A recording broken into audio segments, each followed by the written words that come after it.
Ara més que mai, Catalunya vol obrir-se al món i les delegacions del govern a l'exterior poden ser una peça clau per aconseguir-ho.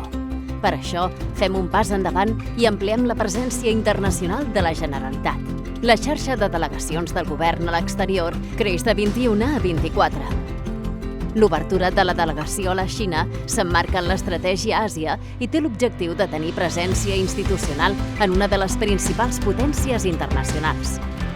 La nova delegació al Canadà busca reforçar la relació de Catalunya amb un soci històric a l'Amèrica del Nord i afavorir especialment els intercanvis comercials en un moment de tensions aranzelàries.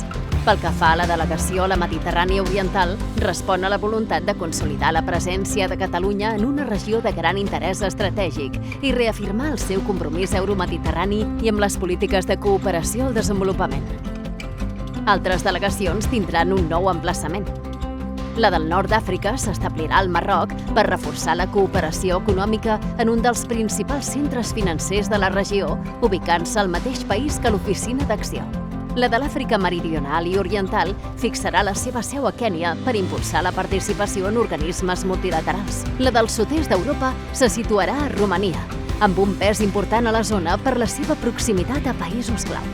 I al Brasil, la nova seu serà a São Paulo, on també s'ubica l'Oficina d'Acció per reforçar la presència catalana en un centre econòmic clau.